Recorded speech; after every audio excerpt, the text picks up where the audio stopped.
အားလုံးပဲမင်္ဂလာပါဗျဒီမှာမေဒလင်ကျိုးညင်ကြီးကိုကျွန်တော်အသေးစိတ်ဒီမှာရှင်းပြပြပါเนาะကျွန်တော်သုံးတဲ့ဂျွန်နာရေပေါ့เนาะ software ရေကျွန်တော်တခါလေးအကုန်လုံးရှင်းပြပြမှာဖြစ်ပါတယ်ကျွန်တော်သုံးတဲ့ software ကတော့ဒီ Pro Tuner ဖြစ်ပါတယ် Pro Guitar Tuner ဆိုတဲ့ software လေးနဲ့ကျွန်တော်သုံးပါတယ်အဲ့ဒါလေးနဲ့ကျွန်တော်ဘယ်လိုကျိုးညင်လဲဆိုတာပြပြမယ်เนาะ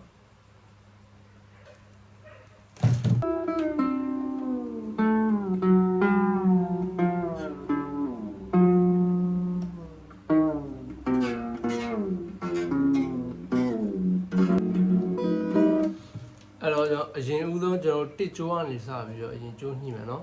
တစ်ကျိုးကနေစပြီးကျိုးညှိမယ်ဆိုတော့ဒီမှာဆိုလို့ရှိရင်တော့အပေါ်ဆုံးကျိုးပေါ့เนาะအပေါ်ဆုံးကျိုးကနေစပြီးကျွန်တော်ကျိုးညှိမယ်เนาะအဲ့တော့အောက်ဆုံးကျွန်တော်ရဲ့မေဒလင်ရဲ့အောက်ဆုံးကျိုးကတစ်ကျိုးကကျွန်တော်တို့ C5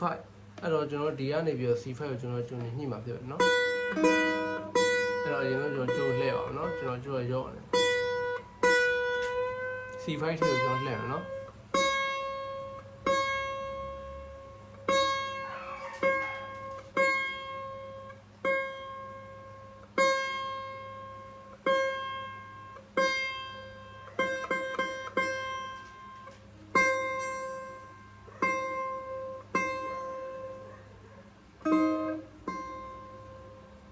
C5 ပြောရအောင်အဲ့ဆိုလို့ရှိရင် C5 ညီသွားပြီဆိုတော့ဒုတိယကျိုးကိုကျွန်တော်တို့ညှိမယ်နော်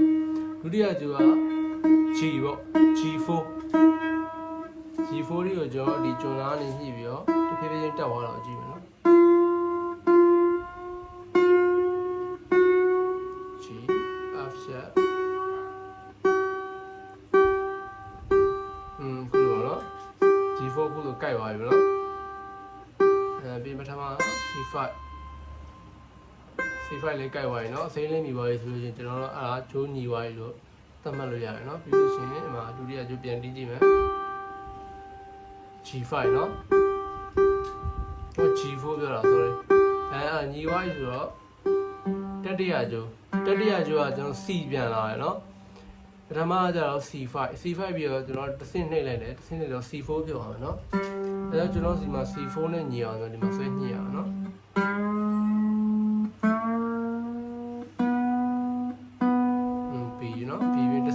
သွားတာ A B C D ဆိုပြီးတော့တစ်ဆင့်ချင်းသွားတာပေါ့နော်အဲ့မှာသူရဲ့ဘေးမှာကအောက်မှာနံပါတ်လေးရှိရနော် A1 A2 A3 အဲ့လိုမျိုးသွားရနော်အဲ့ကိုဒီညှိမဲ့ဟာဒါအခုက C4 ဆိုတော့သူ C ရဲ့အောက်ကအဲ့နံပါတ်လေးကိုကြည့်လိုက်အခုဆိုရင် C2 အဲ့မှာ C5 မငြင်းဘူးနော်အဲ့မှာအစိမ်းရောင်လေး C4 ဆိုပြီးတော့အစိမ်းရောင်လေးပြသွားပြီနော်အဲ့ဒါဆိုကျွန်းနေကြိုက်သွားပြီလို့သတ်မှတ်လို့ရတယ်နော်ဒါဆိုလည်းပြန်ရောက်သွားတယ်အဲဒါကျွန်တော် G ကို G4 ကိုနည်းလေးပြန်တင်လိုက်မယ်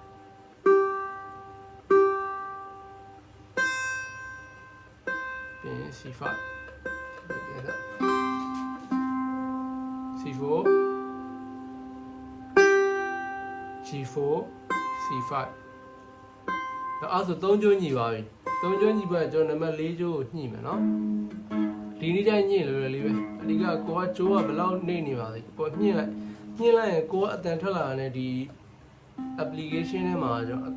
ကိုဒီအတန်ကဘယ်လောက်ဆို C ဘယ်လောက်ဆိုရင် note အနေထားကိုသူတို့ကပြောပြပေးပြီးသားဗျဒီမှာပါပြီးသားဆိုတော့လေအဲ့တော့ဆွဲတင်ကြီးကိုတီးနေနေဆွဲတင်ကြီးနော်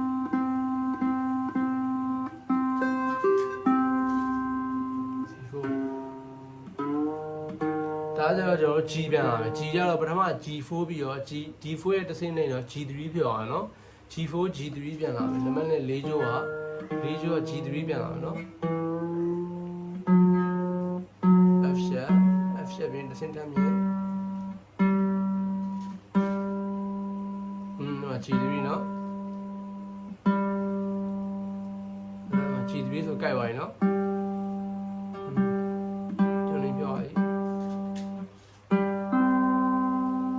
ကျိုးလေးပြန်တီးကြည့်မယ်နော် C4 နည်းနည်းပြန်နှိမ့်သွားတယ်အပေါ်ကျိုးလေးတင်းလာတယ်များအောက်ကကျိုးလေးကလည်းပြန်ရော့သွားတတ်တယ်ပေါ့နော်အဲ့ဒါလေးပြန်ပြီးတော့တေချာညှိနေခြင်းတယ်ပြီးရင်နှစ်ကျိုးပြန်တီးမယ်နှစ်ကျိုးလေးနည်းနည်းနှိမ့်သွားတာဒီမှာတွေ့ရတယ်နော်ကျွန်တော်နည်းနည်းလေးပြန်တင်မယ် ကျွန်တော်ကြိုက်ပါနော်ပြီးရင်နံပါတ်1ဆိုပြန်တီးမယ် C5 ရောနော်နည်းလေးရော့ပါတယ်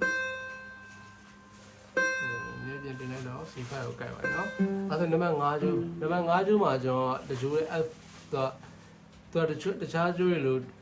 တူတဲ့ပြီးတော့တခြားကျိုးတွေလို့ဗျ CC ပြန်မလာတော့တချို့ရဲ့လာ F ဆိုပြီးတော့ F ပြန်လာတော့နော်ညှိမယ်နော်ဒါအလွယ်ဆုံးညွန်နေညှိနေပေါ့နော်မဲသလင်းပါပေါ့နော်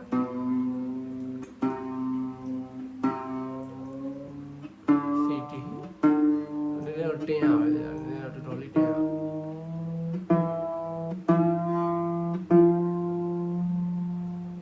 F3 ရောနော် F3 ထိတင်ရဒ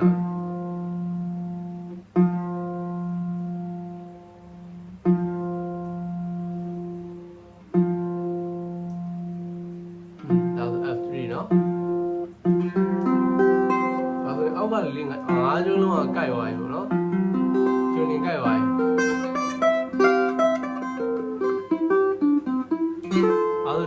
နောက်ဆုံးကြောဘာပြန်လာမလဲဆိုတော့ C ပဲပြန်လာမယ်เนาะ C ပဲအားဆိုရင် C ကဘယ်နှကျိုးဖြစ်မှာလဲဆိုတော့ C ကအားလုံးပေါင်း3ကျိုးပါတယ်ဗျာမဲစလင်မှာ C 3ကျိုးပါတယ်5 4အဲ့လိုမျိုး C 3ကျိုးပါမယ်ပြီးလို့ရှိရင်အလွယ်မှတ်ထားဖို့ကပြီးရင် G 2ကျိုးပါမယ်เนาะ G 2ကျိုးပါမယ် C 3ကျိုးအဲ့မှာ5ကျိုးဖြစ်သွားပြီအဲ့5ကျိုးပြီးတော့တကျိုးတီးတန်းထွက်နေတဲ့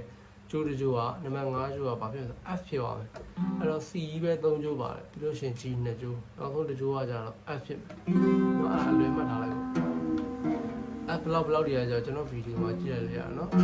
နံပါတ်ဘလောက်အဲ့ကျွန်တော် C ကိုပြန်ညှိမယ်နော် C2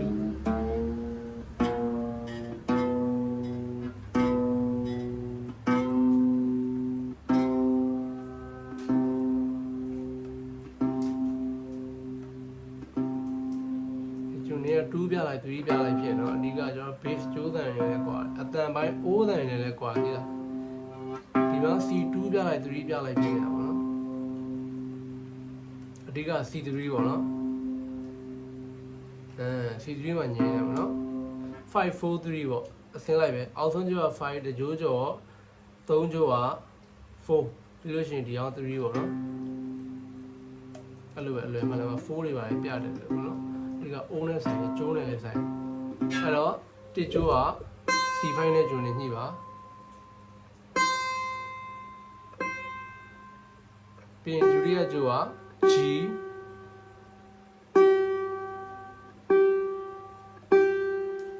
G4 နဲ့ဂျွန်နေကိုညှိပါပြီးရင်တတိယကျိုးက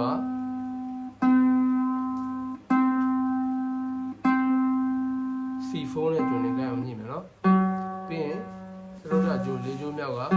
G ပဲပြန်လာတယ်နော် G3 နဲ့ဂျွန်နေကိုညှိရမယ်ဒါဆိုဂျွန်နေနော်ဒါဟိုကောအောက်ကဂျိုးတွေအရင်ဆုံးဟိုဖြစ်တော့အပေါ်ကဂျိုးတွေမညှိခင်အောက်ကဂျိုးတွေကညီတယ်ပထမကပြီးတော့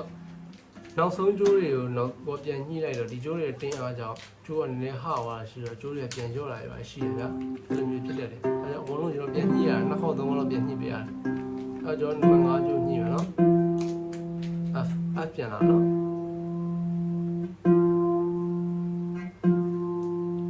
F3 ပြန်နော် F3 ဒီကောတဂျိုးလေအဓိက main ဂျိုးပဲနံပါတ်6ဂျိုးရဲ့5ဂျိုးရဲ့C3 ကကြိုက်ပါနော်ဒါဆိုရင်တော့ကျွန်တော်ဂျွန်နေကြိုက်ပါပြီပေါ့နော်ကျွန်တော်ရှင်းနေစတီးလို့ရပြီနော်အခြေခံကျိုးညီနီးပေါ့ဒ